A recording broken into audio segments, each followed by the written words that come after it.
ये 26/11 को दरू चौक बसंत विहार में टी स्टेट पड़ता है, वहाँ पर एक महिला और एक पुरुष की डेड बॉडी गूल में मिली थी सड़क के किनारे। चूँकि जिस हिसाब से कंडीशन में डेड बॉडी मिली थी, कहीं ना कहीं संदेह पैदा कर रही थी। लेकिन इन्वेस्टिगेशन के दौरान ये चीज़ें क्लियर हो पाई कि ये दोनों जो थे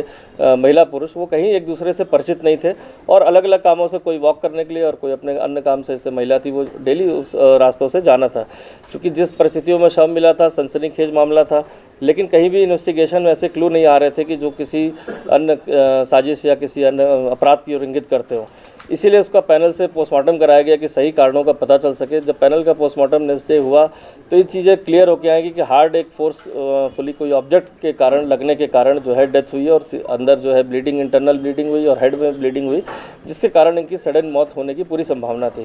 क्योंकि पोस्टमार्टम रिपोर्ट थी, लेकिन फिर भी सारे तथ्य अभी भी कड़ियों से जुड़ नहीं पा रहे थे। तो एक डेडिकेटेड टीम हमारी थाने और एसओजी की जो लगातार इसमें लगी हुई थी, और चूंकि सुबह का प्रातः का समय था, कोहरे का समय था, तो कोई फुटेज और कैमरा नहीं मिल रहा था। इसलिए उसका दायरा बढ़ाते हुए हमने पूरे आसपास के इलाकों में जो 4 से 5 किलोमीटर आगे रोड पर जितनी भी गाड़ियां उस समय दौरान निकली थी, चूँकि हमें एक प्रॉबल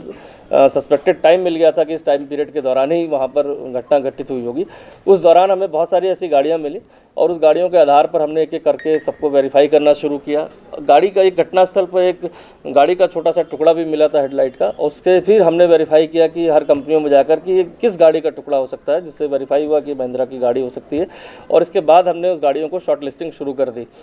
करीब दर्जनों गाड़ियों में हमने जो आइडेंटिफिकेशन करने के बाद फिर उसकी ओनरशिप और उसकी ड्राइविंग कौन करता है, किन कारणों से कहाँ जाता है, सबके फिर हमने कॉल डिटेल एनालिसिस और उसके बाद एक इंट्रोगेशन स्टार्ट करी। फिर इसको ट्रैक करते करते हमने एक जो टाटा की जो गाड़ी बता रहे हैं, ये सुपर कैरी लोडर था जो सहारनपुर का था, इसमें शाहरुख वो चला रहा था, और जैसे ही पुलिस ने उसको बुलाया पूछताछ के लिए तो वो फरार भी मतलब गायब हो गया। इसके आधार पर जब उसको पकड़ा गया तो समस्त घटनाक्रम ये निकला कि उसके द्वारा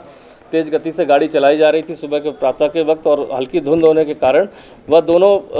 जो पुरुष और महिला को नहीं देख पा, उसे जोरदार टक्कर लग गई। टक्कर के उपरांत महिला जो है नाले में उसके बाद गिर गई थी, और इसके बाद जैसे ही उतर के गया देखने के लिए तो इसने देखा कि वहाँ पर व्यक्ति मृत पड़ा हुआ है। चूँकि इस चीज़ को देखते हुए मृत पड़ा है और उसको पता था कि ये टहलने का रास्ता है, काफ़ी लोग इसमें टहलते भी हैं, और कहीं कोई टहलते हुए युवक द्वारा इसी की डेड बॉडी देखने के बाद इसकी सूचना पुलिस को ना दे दी जाए और पुलिस कहीं इसको आगे पकड़ न ले, इसने उठाकर डेड बॉडी को तत्काल ही बगल में नाले में डाल दिया और पूरे साक्ष्य मिटाने की कोशिश करी। इसमें 304 और 201 धारा में इसकी वृद्धि करते हुए उसको गिरफ्तार किया गया है। और समस्त इसमें टीम में जो जिस तरह से मेहनत करके सनसनीखेज घटना का पर्दाफाश किया है, इसमें आई जी गढ़वाल महोदय की तरफ से पूरी टीम को जो शाबाशी देते हुए 10,000 का नगद रिवॉर्ड भी घोषित किया है।